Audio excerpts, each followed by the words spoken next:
गली देखी है, क्योंकि सहरे गुलशन कौन देखे दश्ते तैबा छोड़कर, सुए जन्नत कौन जाए दर तुम्हारा छोड़कर।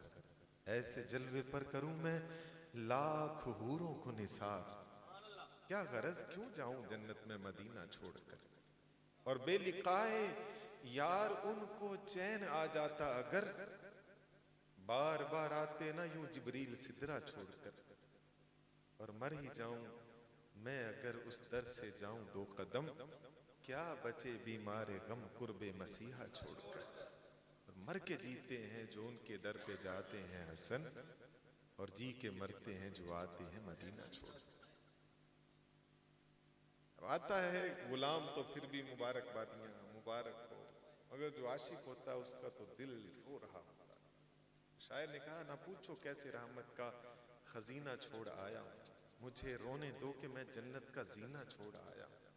तुम मुझे मुबारक दे रहे हो उमराओ जियारत की, मेरा गम भी तो देखो मैं मदीना छोड़ आया। मेरा गम भी तो देखो, तैबा से लौटना किसी आशिक से पूछना, ऐसा लगे कि रूह बदन से गुजर गई। मेरा गम भी तो देखो मैं मदीना छोड़ आया। और जिनको तड़प होती है ना, हमने देखा वो दुनिया के एतबार से वो किसी भी हाल में हो वो पहुंचे जरूर। जो हमने देखा वो पहुंचे जरूर, उस बारगाह में पहुंचे जरूर पहुंचे। तो ये तो कर्म की बातें हैं, किसी को बुलाएं और जलवे दिखाएं, और किसी को बुलाएं भी ना, बैठे बिठाए कर्म हो जाए। हिंदुस्तान का एक शायर था, बड़ा गरीब था, उसको बड़ी तड़प थी मदीना शरीफ की, तो पहुंच नहीं सका जाहिरी तौर पर। तो एक दिन वो सोया तो उसको ख्वाब में ही मदीना शरीफ की जियारत हो गई। वो इतने में खुश हो गया, उसने कहा कि मुझ पे भी फैजान शाही उमम हो ही गया, मुझ पे भी फैजान शाही उमम हो ही गया, ख्वाब ही में सही दीदारे हरम हो ही गया। अच्छा, मैंने पहले भी अर्ज किया कि आशिक जो है ना वो दिल को तस्कीन देने के लिए कोई ना कोई राह जरूर निकालता है। वो कहता है कि मेरे घर से मदीना शरीफ बहुत दूर है, मगर मैं मदीना शरीफ की तरफ अपना रुख करता और थोड़ा सा चलता तो मेरे दिल को इतने में ही कुछ तसल्ली हो जाती कि जहां मेरा घर है ना वो मदीने से दूर है, अब मैं थोड़ा सा आगे चला हूं मदीना करीब हो गया। क्या अंदाज। कहते मुझ पे भी फैजान शाही उमम हो ही गया, ख्वाब ही में सही दीदारे हरम हो ही गया। मेरी बस्ती से बहुत दूर था शहरे तैबा, चंद कदम रोज चला फासिला कम हो ही गया। मेरी बस्ती से बहुत दूर था शहरे तैबा, चंद कदम रोज चला फासिला कम हो ही गया। तो ये कर्म की बातें हैं। हर वक्त मदीना शरीफ की यादें, मदीना शरीफ की बातें, लोग जीने की बात करते हैं, हम मदीने की बात करते हैं जी, हम मदीने की बात करते हैं बस बस। तो अर्ज कर रहा था कि उनके कर्म के अंदाज हैं, किसी को बुलाएं जलवे दिखाएं, किसी को ना बुलाएं कर्म फरमाएं और जलवे दिखा दें। आइए इसी ज़ौक़ को बढ़ाते हुए, दोस्त अहबाब ने ये वाक़या सुन रखा है इसलिए बार बार इनका ये इसरार कि ये मैं पेश करूं। कोट मिट्ठन की सरजमीन पे चलते हैं। कोट मिट्ठन में एक शख्स था, वो पहले हिंदू था, मुसलमान हुआ, उसकी बेटी की शादी हुई। तो जिस तरह अमूमन मुरव्विजा है, ये रिवाज है कि बेटियां शुरू के दिनों में अपने ससुराल में रहने के बाद अपने वालिदैन को मिलने के लिए मैके में आती हैं।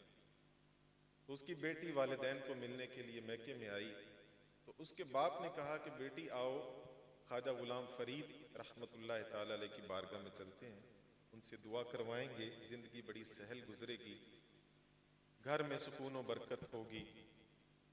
अब बाप अपनी बेटी को लेकर के चला तो रास्ते में सिखाने लगा, समझाने लगा कि बेटी, ख्वाजा गुलाम फरीद बहुत बड़ी हस्ती है, बहुत बड़े अल्लाह के वली हैं, बड़े बरगुज़ीदा हैं।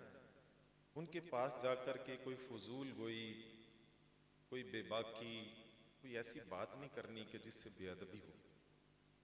और सिखाया कि बेटी, ख्वाजा साहिब को सलाम दुआ करनी है, और ख्वाजा साहिब जो सवाल करें ना, अब बात ये समझने वाली, इस पे आप फोकस कीजिएगा कि बाप ने क्या सिखाया कि ख्वाजा साहिब जो सवाल करें उसका जवाब देना और पलट कर उनसे वही सवाल कर देना।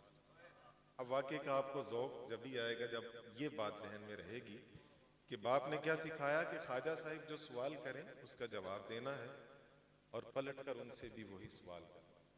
अब बाप अपनी बेटी को लेकर के ख्वाजा गुलाम फरीद रहमतुल्लाह ताला अलैह की बारगाह में पहुंचा, सलाम अर्ज़ किया, अस्सलाम वालेकुम, जवाब आया वालेकुम अस्सलाम।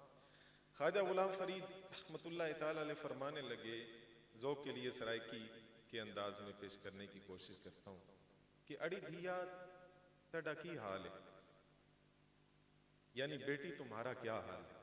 बाप ने क्या सिखाया था? ख्वाजा साहब सवाल करें उसका जवाब देना, पलट कर वही सवाल करना। ये सवाल सादा था। पूछा, अड़ी धिया तड़ा की हाल है, यानी बेटी तुम्हारा क्या हाल है। कहने लगी, ख्वाजा साईं मेरा चंगा हाल है। बाप ने सिखाया था वही सवाल करना। कहने लगी, ख्वाजा साईं वद तड़ा की हाल है, यानी है ख्वाजा आप बताइए आपका क्या हाल है। ख्वाजा गुलाम फरीद फरमाने लगे, अड़ी धिया मेरा चंगा हाल है, यानी बेटी मेरा बहुत अच्छा हाल है। अब ख्वाजा गुलाम फरीद फरमाने लगे, अड़ी धिया तेरे घोट दा की हाल है। घोट कहते हैं सराइकी में दूल्हे को। अब बाप ने क्या सिखाया था कि ख्वाजा साहिब जो सवाल करें वो जवाब देना और पलट कर वही सवाल करना। अब जब ख्वाजा साहिब ने ये सवाल किया ना, तो उसका बाप जो था ना वो लरस गया।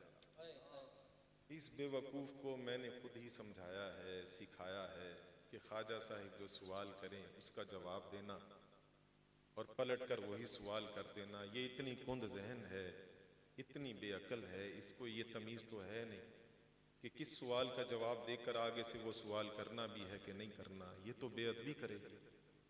उसने भी ऐसा ही किया।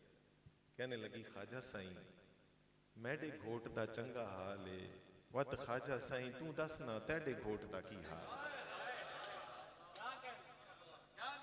अब जो पहुंचे हैं ना वो बोले सुभान अल्लाह।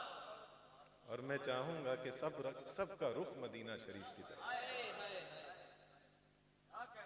कहने लगे, उसने कहा, ख्वाजा साईं तू दस ना तेरे घोट दा की हाल।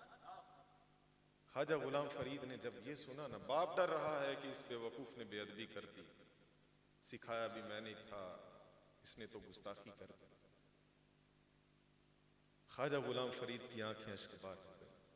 फरमाने लगे, अड़ी धिया मेरे घोट दा डाढा चंगा हाल, यानी मेरे दूल्हे का बहुत अच्छा हाल।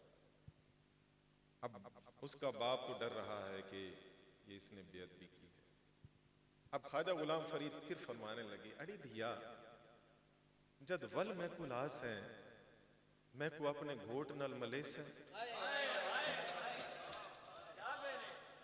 यानी बेटी जब तू दोबारा मेरे पास आएगी मुझे अपने दूल्हे से मिलवाएगी।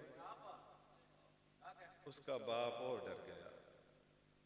उसने दिल ही दिल में सोचा कि इस बेवकूफ ने पहले भी बेअदबी की, अब और करेगी, क्योंकि सिखाया था। उसने ऐसा ही किया। कहने लगी, ख्वाजा साईं तवज्जो।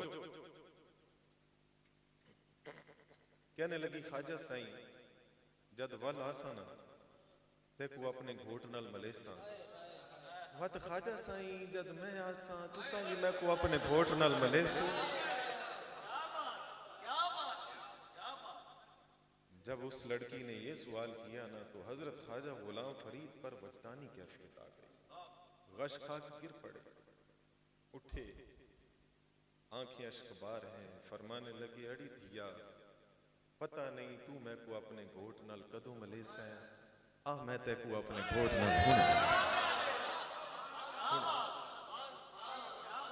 उस लड़की ने देखा, ख्वाजा गुलाम फरीद के और भी मुरीद थे, उन्होंने भी देखा, उसके वालिद ने देखा, रोही के टिब्बे हैं, चोलिस्तान का इलाका है, कोट मिठन की सरजमीन है, राजनपुर का जिला है, मगर सामने गुंबद खजरा है।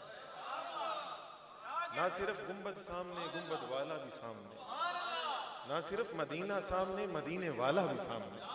ख्वाजा गुलाम फरीद फरमाने लगे, अड़ी दिया खलकतूं जिहदी घोल है, यानी जिस महबूब को लोग रातों को उठ उठ के तलाश करते हैं ना, खलकतूं जिहदी घोल है, उता हर दम फरीद दे कोल है।